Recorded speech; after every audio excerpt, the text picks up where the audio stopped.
coba melanjutkan apa yang Bu Nita dapat. Sesungguhnya hal ini mengganggu saya sekian waktu terakhir. Saya ngalamin beberapa hal. Salah satunya setiap kali saya nyembah udah 3-4 kali ini. Cuman sekian waktu yang kemarin saya selalu dapat penglihatan tentang orang ini dan saya nggak kenal sejujurnya. Saya nggak pernah lihat, saya belum pernah lihat selama saya hidup. Sampai hari ini saya belum bisa, sampai kemarin saya belum bisa mengenali Tuhan orang ini siapa. Sampai akhirnya karena dia begitu garang dan galak dan keras. Sampai satu titik kayak orang gak berperasaan sebenarnya. Menurut saya kayak orang gak berperasaan. Saudara. Sampai satu titik sekian seminggu atau 2 minggu lalu saya lupa. Tak tahu saya dengar beliau ini di penglihatan itu saya lihat dia teriak di telinga saya. Di depan saya getar, di hati saya ini gema Bapak Ibu. Dan suara itu bilang ayo, ayo, ayo, gar. Kayak cukup keras. Bukan, menurut saya ini pribadi yang paling keras. Salah satu yang paling keras saya temui. Dan sejujurnya waktu beberapa hari kemarin, sekira-kira seminggu ini saya baru sadar ternyata itu Daniel. Dan sejujurnya apa yang saya coba sampaikan ini saya berdoa. Ini saudara dan kita bisa sama-sama belajar dan nangkep. Karena sesungguhnya ini hari-hari yang saya tahu saudara, ini bukan hari-hari yang mudah. Tapi begitu saya dengar, saya lihat mukanya dan apa yang terjadi hari-hari itu begitu ternyata cukup mengerikan sebenarnya. Kita mau buka di Daniel 10. Salah satu pertanyaan besar adalah ternyata ada satu orang selain Daud yang disebut the man after my own heart. Dan saya ternyata di seluruh Alkitab ada 2 orang, dan pertama Daud dan kedua ada Daniel nih saudara. The greatly beloved. Dan ini orang yang menurut saya sangat spesial, yang gimana caranya orang ini ada, bagaimana orang ini hidup. Sejujurnya mungkin saya baru pelajari sambil Kanita khotbah tadi baru kebuka sebagian. Dan waktu lihat, saya coba saya coba doakan Tuhan, apa yang membuat orang ini begitu spesial. Dan ternyata orang inilah, Daniel inilah yang di hidupnya, yang kalau Bapak Ibu pelajari adalah di perjanjian lama, satu orang yang bicara atau satu kitab yang bicara tentang akhir zaman dengan cukup jelas dan lumayan jelas dan sangat jelas itu ada Daniel ini. Mari buka di Daniel 10. Ayat 8. Demikianlah aku tinggal seorang diri, ketika aku melihat penglihatan yang besar itu, hilanglah kekuatanku. Aku menjadi pucat sama sekali dan tidak ada lagi kekuatan padaku. Lalu kedengar suara ucapannya, dan ketika aku mendengar suara ucapannya itu, jatuh pingsan aku terlungkup dan dengan mukaku ke tanah. Tetapi ada suatu tangan menyentuh aku dan membuat aku bangun sambil bertumbuh pada lutut dan tanganku. Katanya kepadaku, Daniel, engkau orang yang dikasihi. Daniel, you are the greatly beloved. Itu bahasa terjemahan berkata, Daniel, you are the greatly beloved. Oke? Camkanlah firman yang kukatakan kepadamu dan berdirilah pada kakimu, sebab sekarang aku diutus kepadamu. Ketika hal ini dikatakannya kepadaku, berdirilah aku dengan gemetar. Lalu katanya kepadaku, janganlah takut Daniel, sebab telah didengarkan perkataanmu sejak hari pertama. Engkau berniat untuk mendapat pengertian dan untuk merendahkan dirimu di hadapan Allahmu. Dan aku datang oleh perkataanmu itu. Aku datang oleh karena perkataanmu itu. Pemimpin kerajaan orang Persia berdiri 21 hari lamanya menentang aku. Tetapi kemudian Mikael, salah seorang dari pemimpin-pemimpin terkemuka, datang menolong aku. Dan aku meninggalkan dia di sana berhadapan dengan raja-raja orang Persia. Lalu aku datang untuk membuat engkau mengerti apa yang akan terjadi pada bangsamu pada hari-hari yang terakhir. Sebab penglihatan ini juga mengenai hari-hari itu. Ketika dikatakannya hal ini kepadaku, kutundukkan mukaku ke tanah dan aku terkeluh. Tetapi sesuatu yang menyerupai manusia menyentuh bibirku, lalu kubuka mulutku dan mulai berbicara. Kataku kepada yang berdiri di hadapanku itu, Tuanku, oleh sebab penglihatan itu aku ditimpa kesakitan. Dan tidak ada lagi kekuatan padaku. Penglihatan membuat Daniel ditimpa kesakitan. Ada hal-hal yang Tuhan sampaikan yang membuat kemanusiaannya itu sampai nol dan habis dan gak tahan, saudara. Itu yang tadi kalau saudara sempat dengar apa yang waktu saya coba bicara di awal. Dan masakan aku hamba-Mu ini dapat berbicara dengan Tuanku, bukankah tidak ada lagi kekuatan padaku dan tidak ada lagi nafas padaku? Lalu dia yang rupanya seperti manusia itu menyentuh aku pula dan memberikan aku kekuatan dan berkata, hai engkau yang dikasih, sekali lagi. Hai engkau yang dikasih, janganlah takut. Sejahteralah engkau, jadilah kuat. Ya, jadilah kuat. Sementara ia berbicara dengan aku merasa kuat lagi dan berkata, berbicara kiranya Tuanku, sebab engkau telah memberikan aku kekuatan. Lalu katanya, tahukah engkau mengapa aku datang kepadamu? Sebentar lagi aku kembali untuk berperang dengan pemimpin orang Persia. Dan sesudah aku selesai dengan dia, maka pemimpin orang Yunani akan datang. Namun demikian aku akan memberitahukan kepadamu apa yang tercantum dalam kitab kebenaran. Tidak ada satupun yang berdiri di pihakku dengan tetap hati melawan mereka kecuali Mikael, pemimpinmu itu. Seperti dahulu seperti dahulu aku juga mendampingnya untuk menguatkan dan menyokongnya, yakni pada tahun pertama pemerintahan Darius orang Media itu. Saya mau berkata seperti ini. Daniel ini hidup di satu masa di mana kalau saudara baca tadi ada pemimpin dari kerajaan Media, Persia, Yunani. Kalau saudara baca itu bukan pemimpin kerajaan sebenarnya. Tapi beberapa terjemahan mengatakan itu Prince of Hell. Itu penghulu-penghulu, malaikat-malaikat jatuh yang hari itu sedang muncul, sedang kuat-kuatnya, sedang bergerak bersama-sama seperti 3 serangkai kekuatan. Ada malaikat jatuh, Prince of Hell atau Prince of Media, Persia dan juga Yunani. Bayangkan ada seseorang yang hidup di masa di mana doanya dan perkataannya di hadapan Tuhan itu membuat bahkan 3 kelompok malaikat jatuh itu bergerak berusaha nahan pesan Tuhan yang ingin disampaikan untuk seseorang yang seperti Daniel. Saya ingin Bapak Ibu membayangkan, mengimajinasikan ada 3 kelompok malaikat jatuh yang hari itu bergerak khusus untuk menahan pesan Tuhan.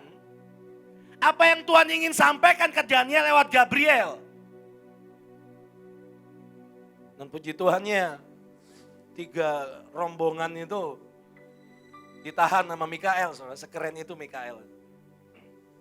Dan yang cukup mengerikan buat saya ada gini, 21 hari ditahan.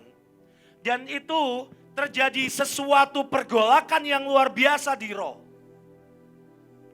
Pergolakan yang sejujurnya kalau saudara lihat, saudara baca di antara penglihatan yang Daniel terima dan juga sebuah pergolakan, menurut saya hari itu seperti perang dunia. Kayak kalau saudara baca Media, Persia, Yunani, hari itu ada 3 kelompok besar. Selain ada Romawi, mereka ini 4 kerajaan terbesar di seluruh dunia. Dan semua itu bergerak di momen yang sama, di tempat pertemuan yang sama, di mana di atas negara atau bangsa tempat Daniel hidup. Bapak Ibu bisa bayangkan? Atau mungkin saya pengen saudara bayangin kayak film sih. Kalau saudara gak biasa nonton film mungkin agak ribet. Bayangkan 3 kekuatan terbesar di dunia kumpul hari itu. Berserta roh-rohnya, malaikat-malaikat jatuhnya khusus untuk menahan apa yang Tuhan ingin sampaikan kepada Daniel. Sebuah penglihatan, sebuah nubuatan, visi tentang akhir zaman yang waktu orang dengar, orang nangkep, orang terima itu. Dan waktu Daniel terima itu, dia gak tahan, dia pingsan, bahkan dikatakan sampai habis nafas. Bobot yang sebesar itu. Kenapa bisa digendong oleh satu orang yang namanya Daniel?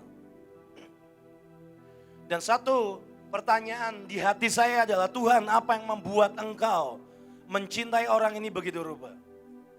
Apa yang membuat dia ini, seorang Daniel, ini bisa jadi pribadi yang segitunya, yang sampai bahkan malaikat jatuh gabungan dari 3 kekuatan terbesar, 3 dari 4 kekuatan besar di dunia hari itu, bisa ngumpul bareng demi untuk nahan satu orang ini.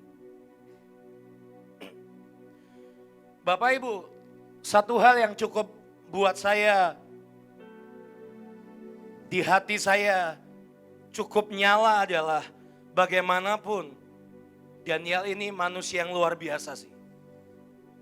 Saudara tahu di kisah hidupnya bagaimana aturan-aturan dibuat dan dia memutuskan, kalau saudara baca kalau nggak salah di zaman Darius, yang muncul aturan bahwa tidak boleh ada penyembahan kepada Tuhan lain dan tidak boleh selama sekian waktu tidak boleh ada penyembahan.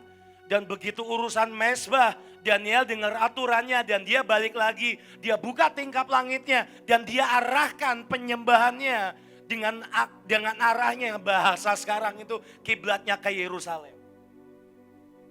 Waktu ada aturan yang berkata jangan naikkan penyembahan. Orang ini satu-satunya mungkin selain Sadra, Mesa, Abednego yang memutuskan untuk menaikkan mezbah. Dan dia tetap lakukan seperti hari-hari yang biasanya. Dan mezbah yang dia naikkan membuat hari itu dia ditangkap. Tapi kalau saudara baca, di masa yang sama, dia diselamatkan Tuhan, semua singa-singa dikatupkan.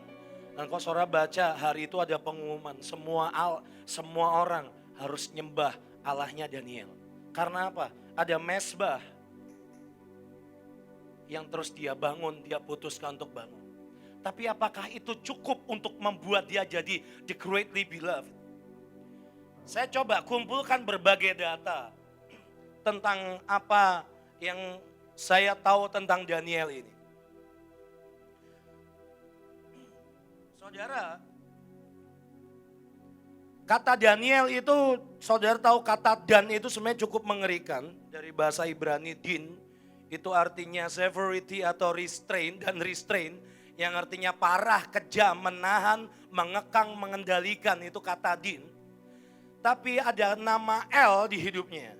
Yang kalau diterjemahkan adalah dia ini orang yang bisa mentransform semua yang parah, yang mengerikan, yang kejam, pengekangan, pengendalian di hidup orang ini bisa ditransform menjadi El atau nama Allah.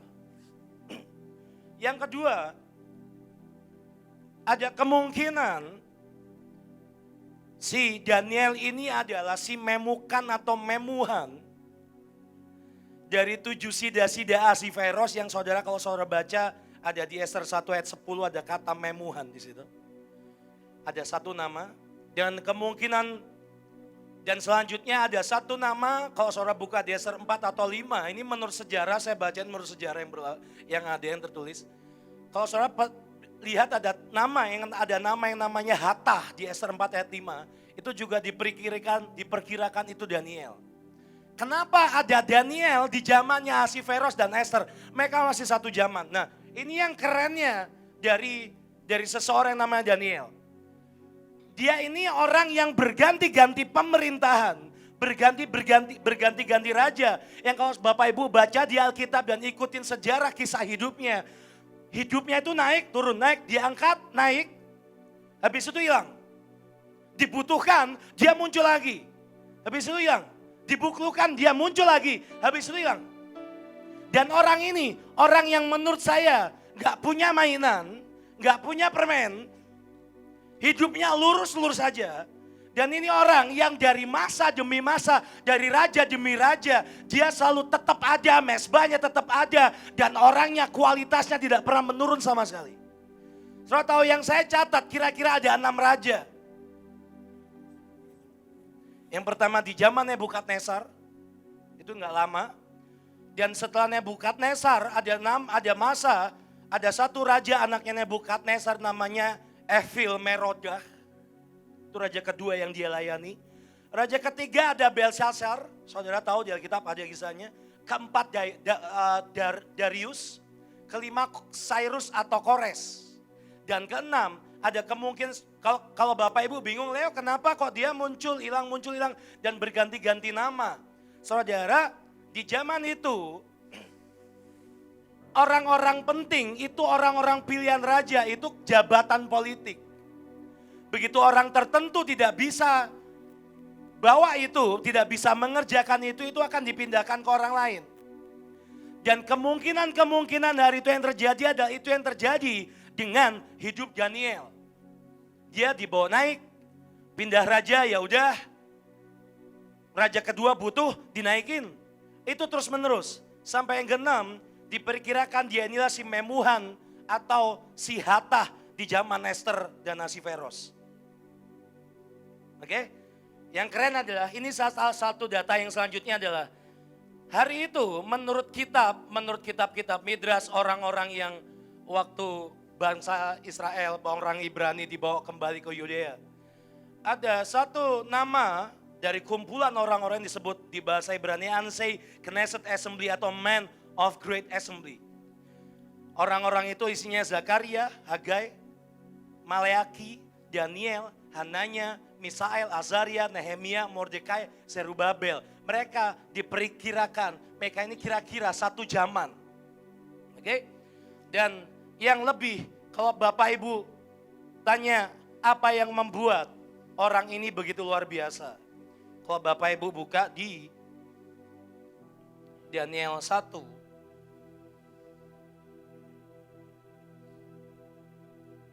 Ayat 3. Ini yang salah satu yang menjawab pertanyaan di hidup saya. Lalu raja bertitah kepada Aspenas, kepala istananya, untuk membawa beberapa orang Israel yang berasal dari keturunan raja dan kaum bangsawan. Di antara mereka di ayat 6, beberapa orang Yehuda, itu Daniel, Hananya, Misael, dan Azaria.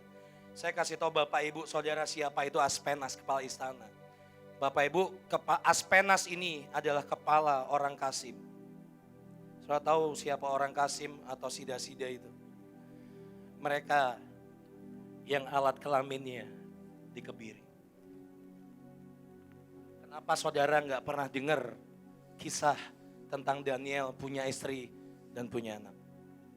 Besar kemungkinan orang ini adalah orang yang memberi hidupnya untuk dikebiri.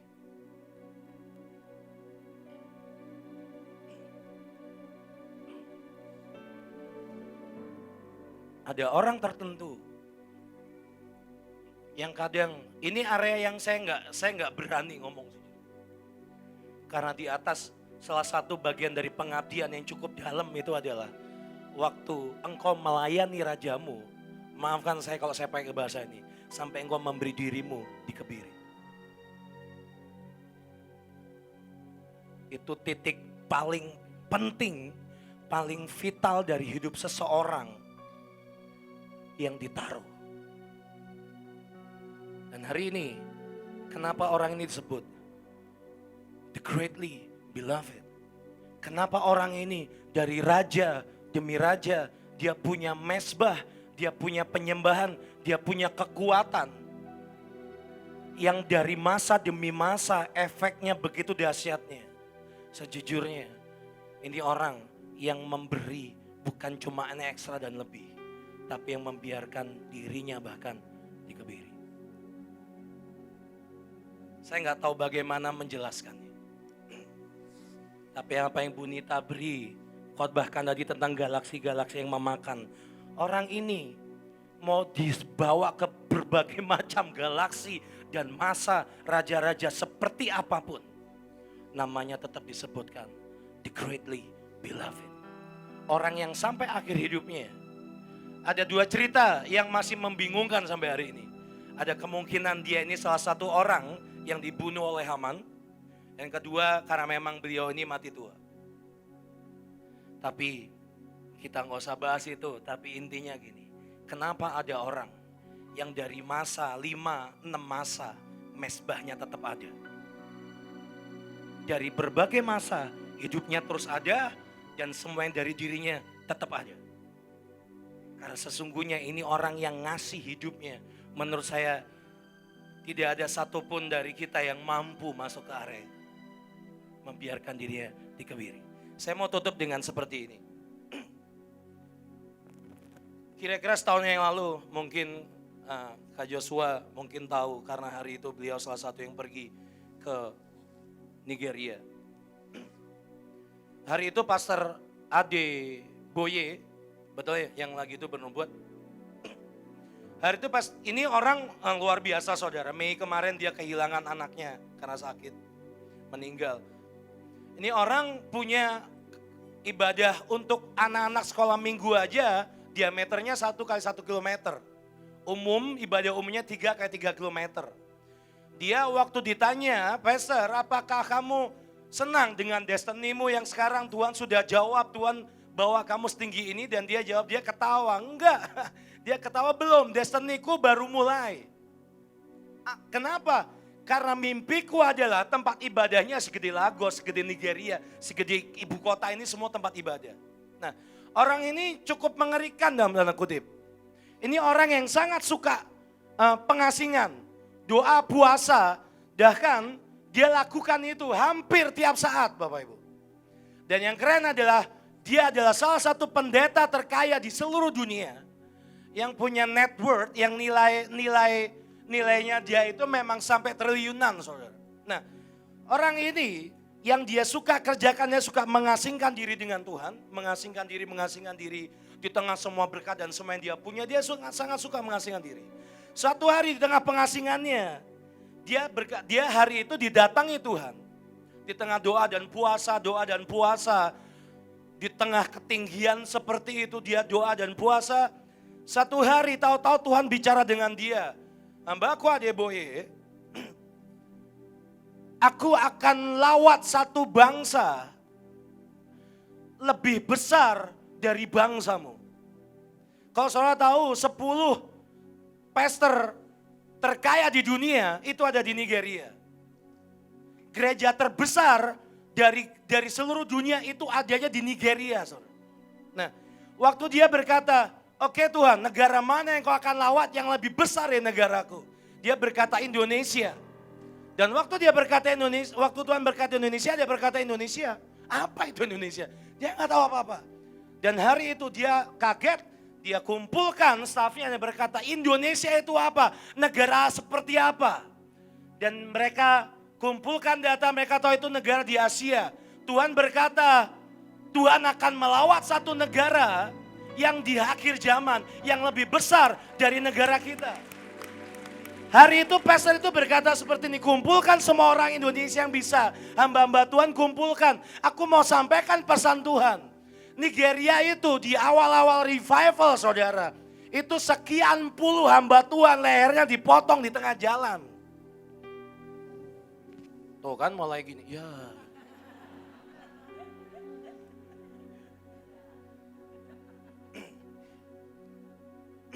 Lebih pilih dikebiri atau dipotong. Jadi down kan. Dia mulai itu. Sekian puluh hamba Tuhan dipotong di tengah jalan lagi KKR.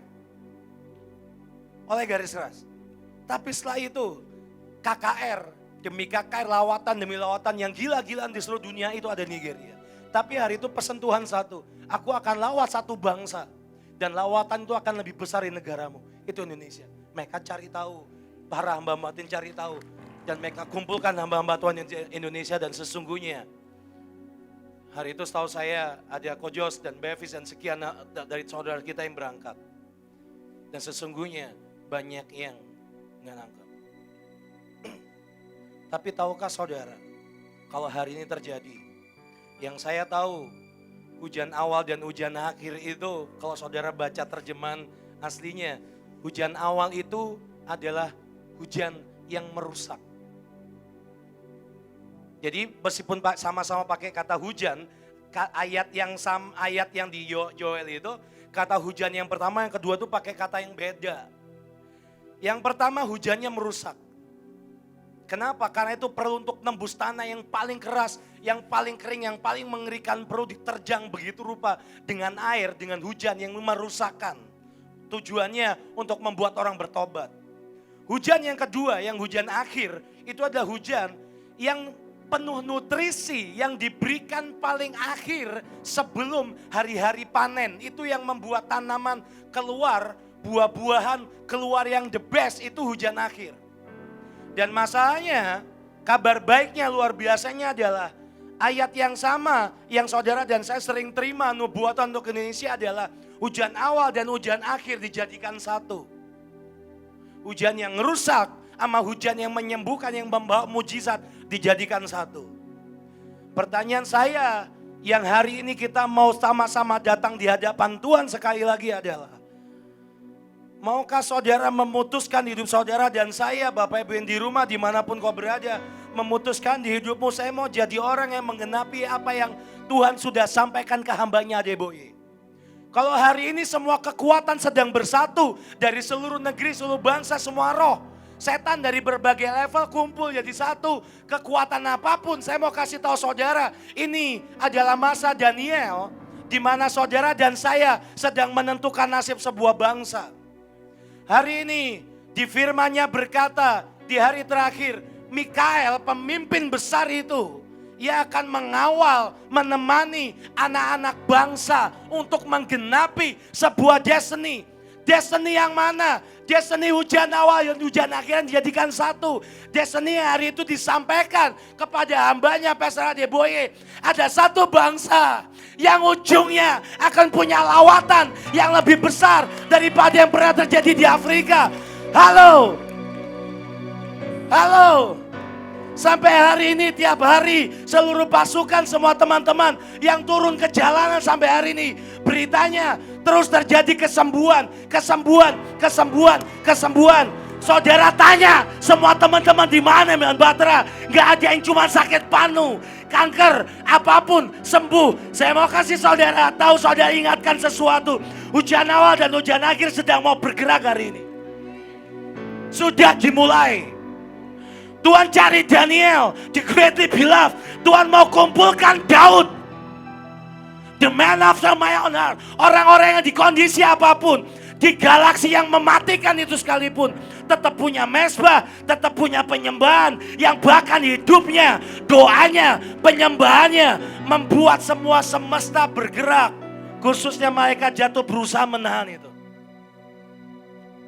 Saudara yang di rumah, engkau bisa cari cermin, saudara yang di sini boleh lihat kiri kananmu. Bilang ke saudara kiri kananmu, engkau orangnya. Lebih daripada segalanya.